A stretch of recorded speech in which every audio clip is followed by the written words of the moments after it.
Ating pag-aaralan is the wisdom of God more than anything else. Ang karunungan ng Diyos higit sa lahat. Higit pa sa lahat, no?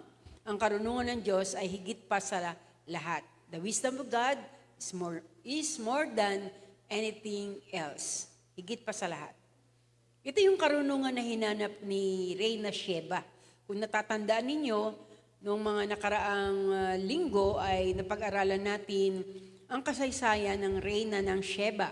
At alam natin, walang pangalan na isinulat doon sa unang hari, Gis. Unang hari, Gis, 1 hanggang Gis yata yun, kung di ako nagkakamali. Ay itong Reyna ng Sheba na ito, na isang babae, mayaman, makapangyarihan, pero ang ginawa niya ay hinanap niya yung karunungan ng Diyos na kay Solomon. Dahil balitang-balita noon ang karunungan ni Haring Solomon. No? So, naging hamon sa atin ang mensahe na ang Reyna ng Sheba at ang karunungan ng Diyos. No? So, nahanapin natin ang karunungan ng Diyos. Kaya siguro ito ay follow up sa mensahe na shinare natin last Sundays, siguro mga July po yon na na-share.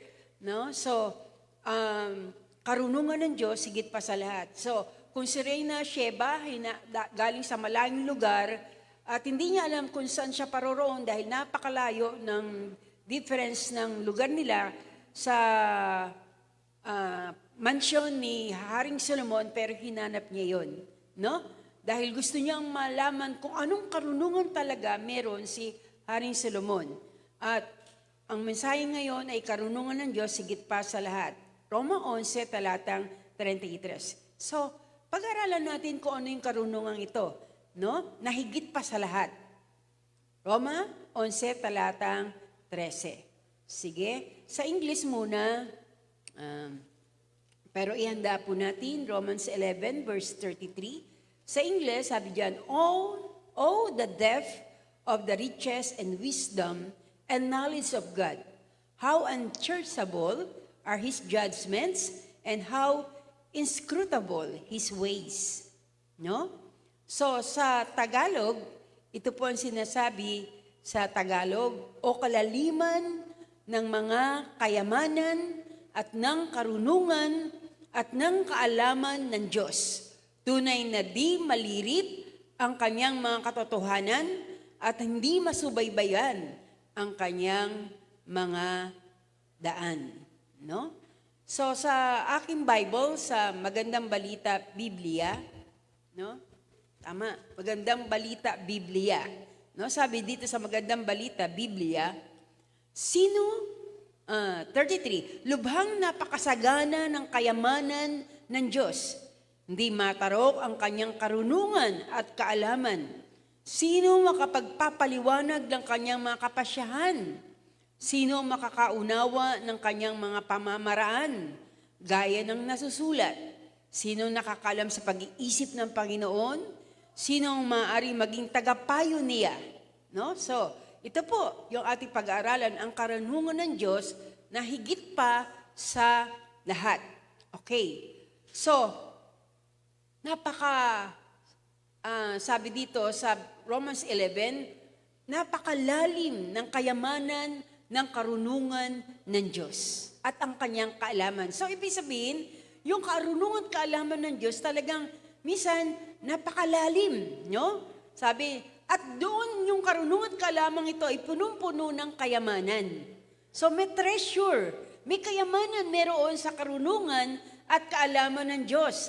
At ang sabi diyan, hindi malirip ang kanyang mga kahatulan. Minsan, hindi natin maintindihan kung ba't gano'n ang ginawa ng Diyos. Diba?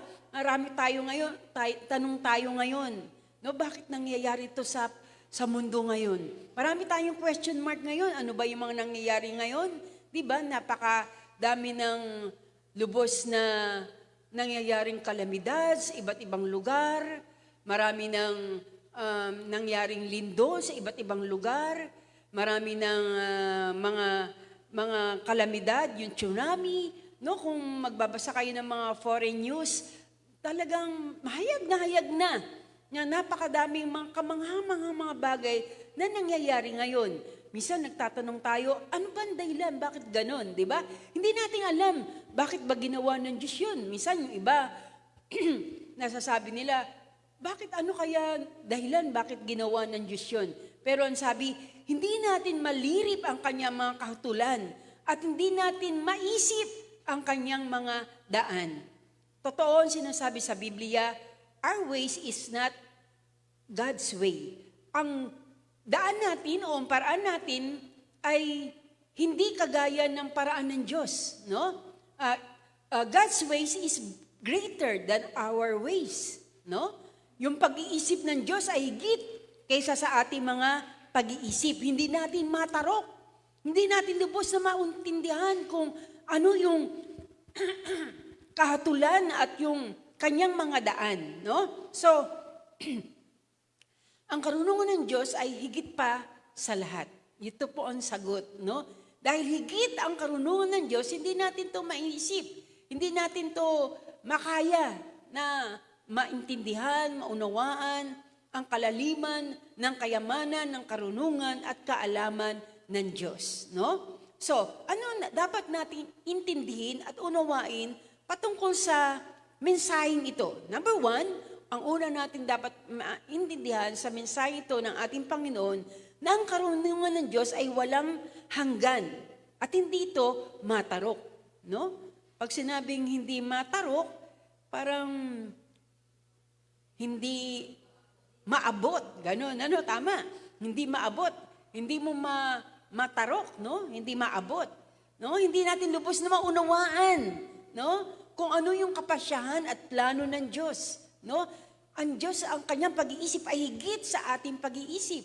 Kaya nga, minsan pag may mga bagay na hindi natin maintindihan, ba't nangyari ito, wag na natin tanungin ng Diyos. Kasi higit na alam niya yung ginagawa niya. Higit na marunong ang Diyos kaysa sa atin.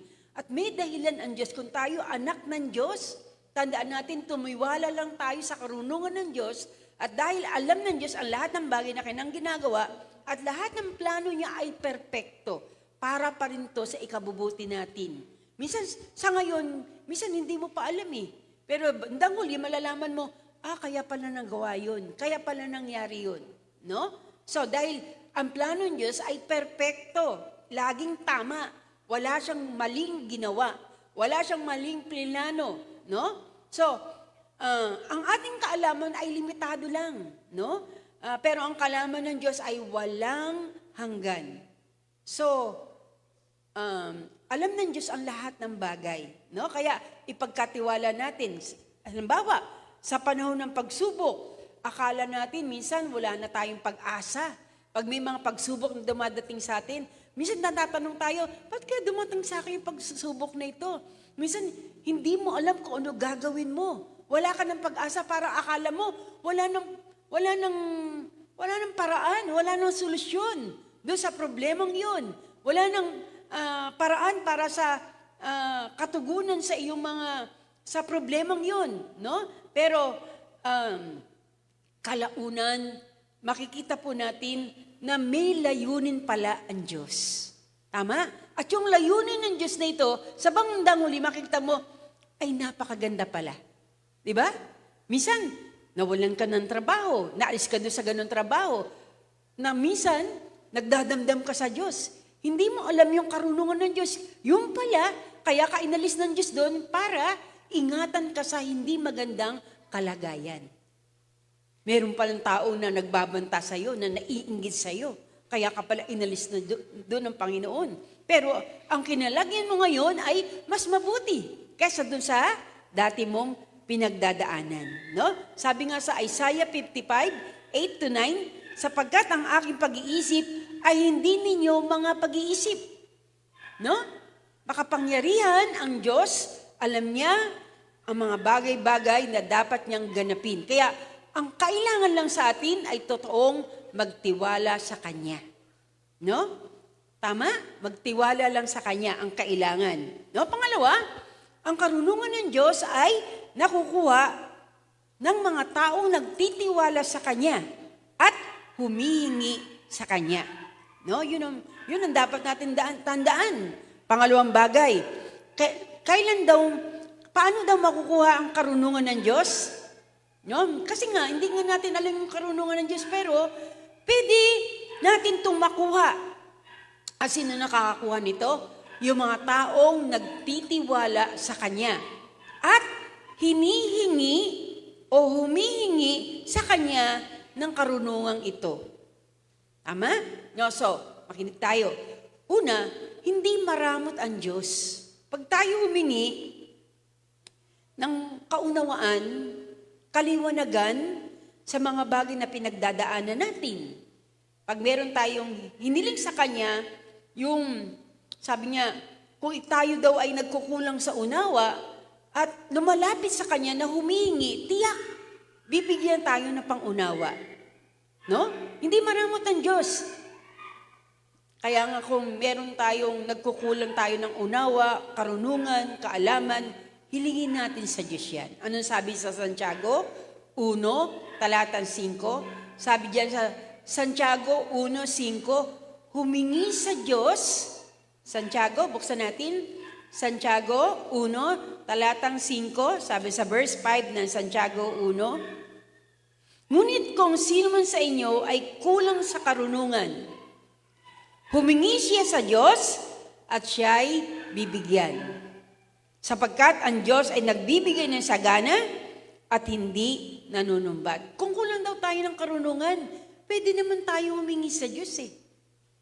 Alam niyo yung karunungan ito, hindi lang sa pagbabasa ng Biblia, hindi lang sa pag-unawa sa salita ng Diyos, kundi yung karunungan na araw-araw nating ina-apply sa buhay natin. May desisyon tayong gagawin. Meron tayong bagay na dapat ayusin problema. Di ba? Ang Diyos pa rin nagbibigay ng karunungan. Tama po ba? No? Ano kaya gagawin ko sa problemang ito? Ano kaya gagawin ko sa taong ito? No? So, ibig sabihin, humingi tayo ng karunungan sa Diyos. Tama? Kasi, sabi, ang Diyos, kung tayo daw nagkukulang ng pangunawa o karunungan, o nagkukulang ng unawa, lumapit tayo sa Kanya. At hindi siya nanunumbat. Hindi niya sasabihin, ikaw naman, ang tagal-tagal mo ng Kristiyano, di mo pa alam yan. Hindi siya nanunumbat. Kundi kung may mga bagay tayong gustong unawain, gustong maunawaan, hilingin mo sa Diyos, ipanalangin mo sa Diyos. Sabi sa Santiago 1, talatang 5, humingi ka sa Diyos at ito'y ibibigay niya. Ama? So, kung nagkukulang tayo ng karunungan, ask God. Ano ba desisyon gagawin ko?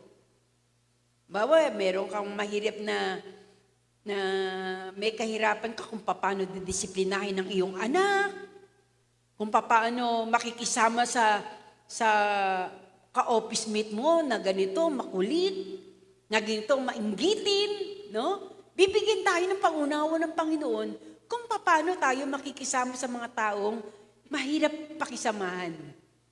Tama po? Tama po ba? So kahit ganun, sa ganung bagay, nagbibigay ng kaunawaan ng Panginoon. No? May mga tao na hindi alam kung ano gagawin nila pagka may mga ganitong sitwasyon. May mahirap na sitwasyon. Pero tandaan natin na ang Diyos pa rin ay hindi nagkukulang ng pagbibigay sa atin ng kaalaman o kaunawaan. Pero ang kinakailangan, humingi po tayo. No, ang sabi sa Santiago 1:5, humingi tayo at Kanyang ibibigay yung pangunawa, yung karunungan, yung kaalaman. No? Hindi lang siya nagbibigay sa pastor, hindi lang siya nagbibigay sa isang spiritual na leader, kundi kahit sa isang wala kang katungkulan sa church. Kahit plain member ka lang, kahit na sabihin natin ano ka pa lang, hindi ka pa bata ka pa lang, youth ka pa lang, hindi ka pa mature, hindi ka pa senior citizen. Pero kung gusto mo ng karunungan, kaya ng Diyos bigyan ka ng karunungan. Tama? Kung hihingi ka sa Kanya. Kaya nga kahit mga kabataan dito, humingi kayo sa Diyos ng karunungan. Gagawin niyang mature yung isip niyo. No? Nung ako naging Kristiyano, sa biyaya ng Diyos, sa tulong ng Panginoon, dahil nung time na ako ay bagong Kristiyano, persecuted ako noon.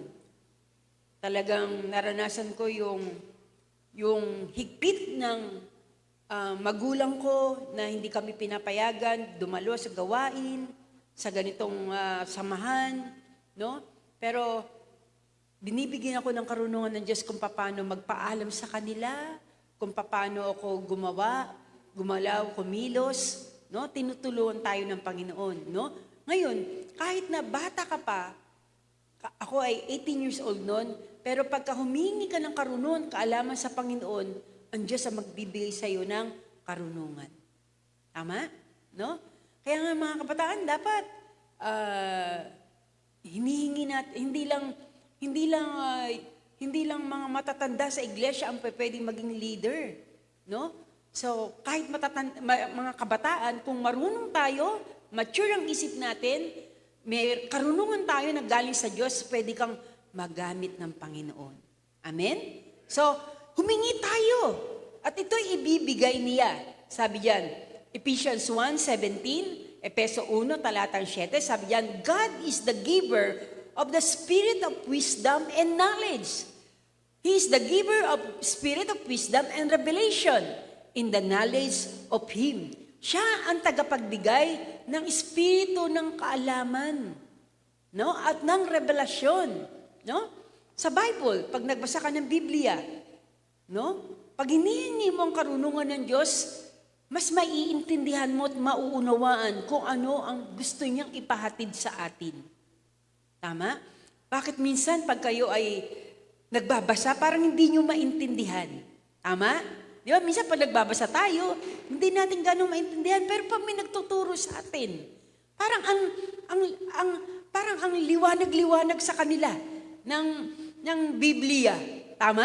Di po ba? Kasi nananalangin silang mabuti. Nagpe-pray sila, Lord, bigyan mo ako ng espiritu ng kaunawaan para ma-share ko to sa mga tao.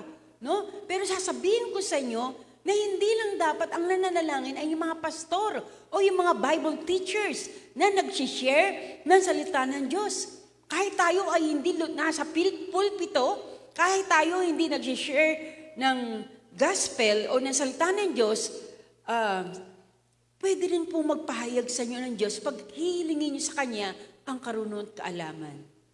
Tama? Magiging bukas ang Biblia sa inyo. Di ba? Parang sabi nga, pagka open ang heart natin, magiging open ang Bible sa atin. Pag open ang heart mo, bukas ang puso mo, hinihiling mo sa Diyos, Lord, tulungan mong maunawaan kong mabuti ang iyong salita. Pag hiniling po ninyo yan sa Diyos, na gusto kong maunawaan ang iyong salita, magiging bukas ang Biblia sa inyo. Mauunawaan nyo. Magkakaroon kayo ng revelation. Magkakaroon kayo ng spirit of wisdom na ibibigay sa inyo ng Panginoon. Tama po? So, ganun po ang gawin po natin pag nag-aaral tayo ng Biblia. Maging sa pakikinig ng salita ng Diyos. Kahit na may nagpapaliwanag po dito, maganda rin po na nanalangin kayo, Lord, ko ano po yung gusto mong ipaabot sa akin. Sa mensahe ngayon, tulungan mo po na maabot ko yung mga tinuturo sa amin ng aming pastor. Tama po? Kaya ikaw, na nakaupo dyan, dahil nananalangin ka na maunawaan mo ang mensahe, mas maiintindihan mo. Hindi yung ganong naintindihan ng katabi mo, pero ikaw nananalangin na maunawaan mo ang kanyang salita, mas maiintindihan mo. At yun ang dahilan, kaya tayo nagbabago. Kasi naunawaan natin ang salita ng Diyos eh. Diba? Tama po? No? So, hindi sapat yung talino ng tao. Oo, marunong ka nga, matalino ka nga sa school, matalino ka nga sa iyong pag-aaral. Pero, kailangan din natin ang banal na karunungan ng Diyos sa araw-araw. Ang karunungan ng Diyos ay magagamit natin to sa araw-araw. No? Pangalawa, saan pa nakukuha ang karunungan ng Diyos? Una, pag hiningi natin to. Pangalawa, paano pa natin nakukuha ang karunungan ng Diyos? Pag tayo ay natatakot sa Diyos. Fear God. matakot ka sa Diyos. Psalm 111 verse 10. Mga awit, 111, mga awit, 111, talatang Gs. 111, talatang Gs. Ano sabi diyan?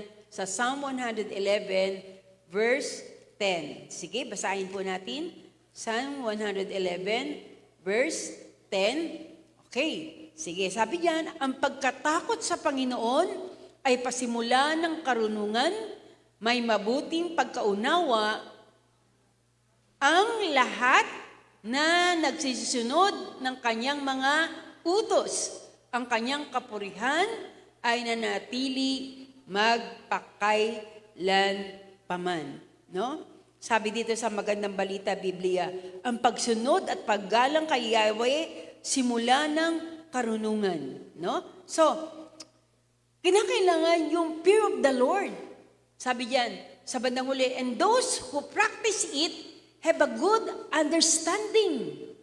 Magkakaroon tayo ng karunungan ng Diyos pag may takot tayo sa Kanya. No? Ito ipasimula ng karunungan, yung pagkatakot sa Kanya. Ano yung pagkatakot na ito?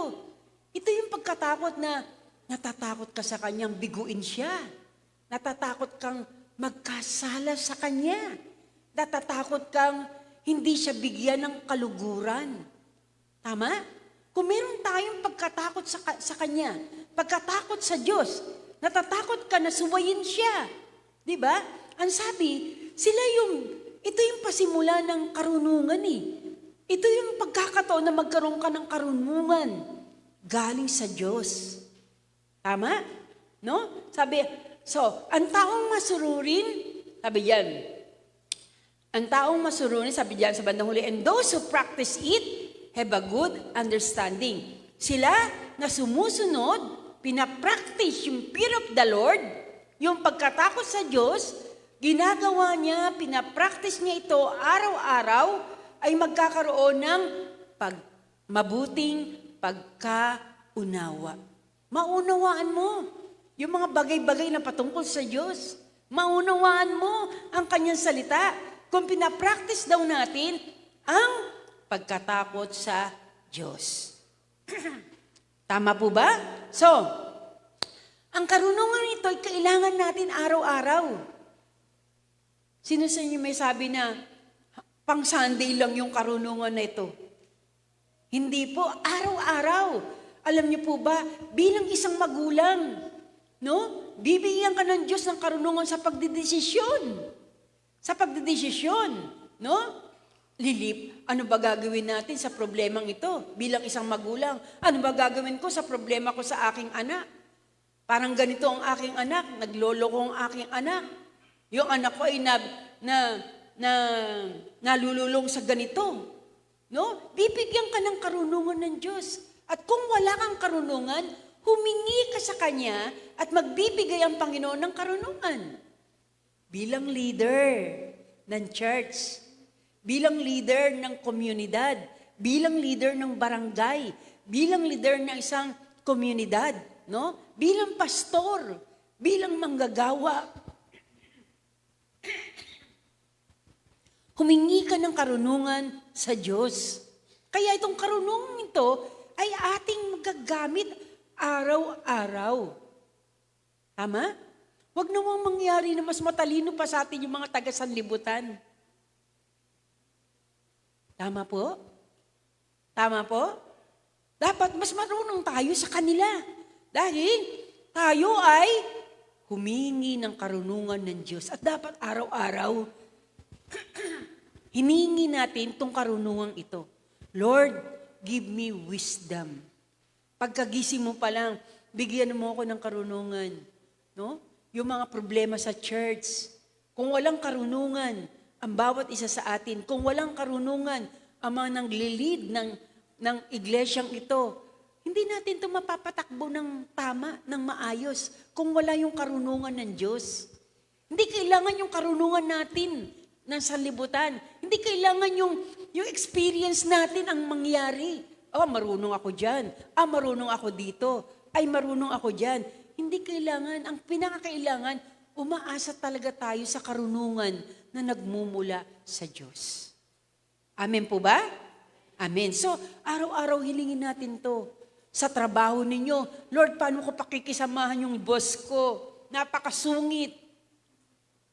Paano ko pakikisamahan yung employer ko? Paano ko pakikisamahan yung katulong ko? Magulang siya. Ganito, no? So, paano? Ang karunungan ng Diyos ang solusyon. Humingi tayo ng karunungan. Sabi, kung tayo humingi, hindi siya manunumbat. Magkakaloob siya sa atin. Amen? Okay, pangatlo, panghuli.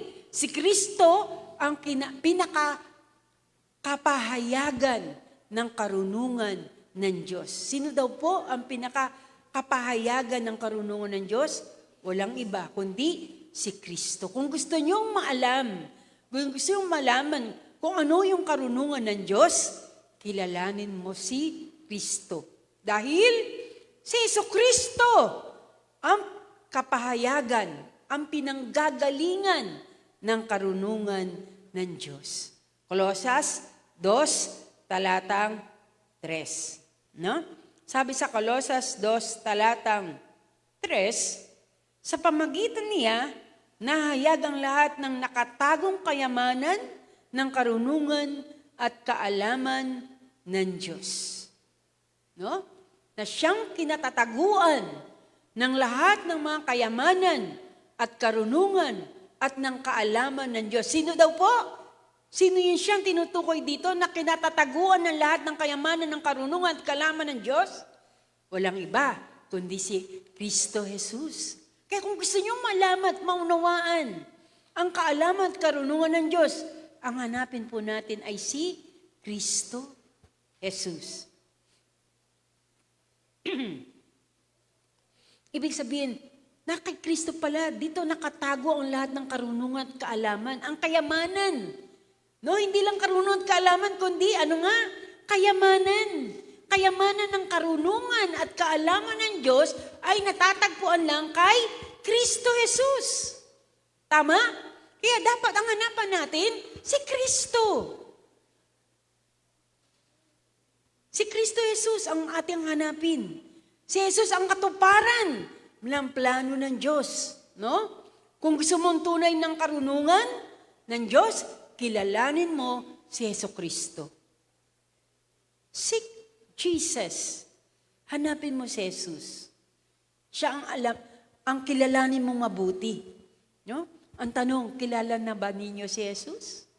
Tanungin mo nga katabi mo, kilala mo na ba si Jesus? Kilala mo na ba? No? Dapat kilala natin si Jesus dahil nasa Kanya, siya ang kinatataguan ng kayamanan, ng karunungan at kaalaman. Kung hindi mo kilala si Kristo Jesus, ala sa iyo yung karunungan at kaalaman ito. Dahil si Jesus ang susi para matagpuan mo ang karunungan at kaalaman ng Diyos. Ang kayamanan ng karunungan at kaalaman ito ay na kay Kristo Jesus. Okay, alam nyo, sa mundong ito, sa mata ng mga tao ng taga-sanlibutan, alam nyo po ba, ay kahangalan ang karunungan ng Diyos. Diba? Lalo na yung tinatawag na pagliligtas ng Diyos. Wala silang alam eh. Hindi nila kilala si Kristo eh. Diba? Nung pinako nga nila sa krus si Jesus, pinagtawanan pa nila. Dinuroan nila. Sinibat pa nila si Jesus. Nilagyan ng koronang tinik at pinagtatawanan. Hoy! Kung ikaw nga na sinasabi mo, ikaw ay Diyos, bumaba ka niyan sa krus at iligtas mo. Yung mga taong nasa tabi mo. Diba? Pinagtawanan nila si Jesus sapagkat inakala nila kahangalan ng Diyos, no? Ang mga bagay na yun. Pero yung bagay na kahangalan sa kanila, yun pala ay karunungan ng Diyos. Hindi nila alam na ang ginawa ni Jesus sa krus na pagpapapako na hinayaan ng Diyos ang kanyang anak na magdusa sa krus ng Kalbaryo. Hindi nila alam na ang ibubunga pala nun ay pagtatagumpay at kaligtasan ng bawat isang mga makasalanan. Wala silang alam. Sa unang Korinto, sabi diyan, 1:25, unang Korinto 1:25, sabi diyan sa unang Korinto 1:25, ganito po ang sinasabi diyan sa salitang yan ng Panginoon, sapagkat ang inakala nilang kahangalan ng Diyos ay karunungan higit pa sa karunungan ng tao, at ang inakala nilang kahinaan ng Diyos ay kalakasang higit pa sa kasamaan o kasalanan ng tao. Nagkamali sila. Inakala nila yung kamangmangan ng Diyos, yung pala ang siyang karunungan at kapangyarihan ng Diyos. Mga kapatid, kaya nga inaakay tayo na hanapin natin ang karunungan ng Diyos. Iba ang tao kahit wala tayong pinag-aralan, kahit hindi ka nakaabot ng kolehiyo, kahit wala kang honor, kahit wala kang Latin honor, pero praise God, meron ka namang karunungan ng Diyos, mas magiging stand out ka kaysa sa iba. Amen? No? Sabi yan, ito ang hamon sa atin lahat ng karunungan ito. No? Una, magtiwala tayo sa karunungan ng Diyos. Magtiwala lang tayo, mga kapatid, sa araw-araw na buhay natin. Kung may mga bagay na nangyayari sa buhay natin na hindi natin maunawaan, magtiwala lang tayo sa karunungan ng Diyos. No? Marami akong nakakausap, bakit kaya nangyari to sa amin? Bakit kaya nangyari to sa akin? Mabuti naman ako, sumusunod naman ako sa Diyos, sumusunod naman ako sa kalooban ng Diyos, pero bakit napakahirap, napakasakit itong nangyari sa amin? No? Pero kung mayroong mga bagay ka na hindi maunawaan, may mga bagay pangyayari sa buhay mo, hindi ka maunawaan, magtiwala ka lang sa Diyos, sa Kanyang karunungan. Pangalawa, humingi ka ng karunungan sa Kanya araw-araw. Araw-araw kasi araw-araw magdedesisyon tayo. Araw-araw meron tayong haraping problema. Araw-araw pwedeng makaharap ka ng mga taong manggagancho. May mga taong maharapin ka manloloko. May mga taong hindi maganda ang kaisipan sa iyo. No? Pero kung araw-araw may karunungan ka na nagmumula sa Diyos,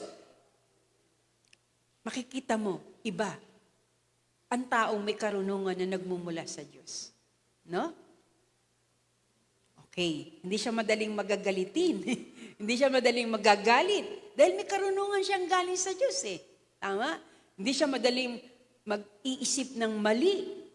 No? Dahil may karunungan siyang galing sa Panginoon. So, humingi ka ng karunungan sa Diyos araw-araw.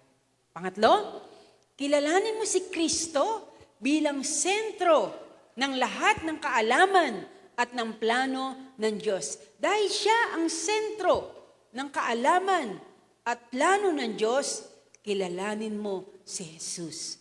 Dahil siya ang pinaka-center ng lahat ng kaalaman at karunungan at plano ng Diyos. So bilang mga ginagamit ng Panginoon sa lugar na ito, bilang mga anak ng Panginoon, ng ating Diyos, kinakailangan magkaroon tayo ng karunungan. Hindi tayo dapat malinlang ng ating kaaway na dyablo. No? Huwag tayong makalimot na humingi ng karunungan sa Kanya araw-araw. Amen? Amen.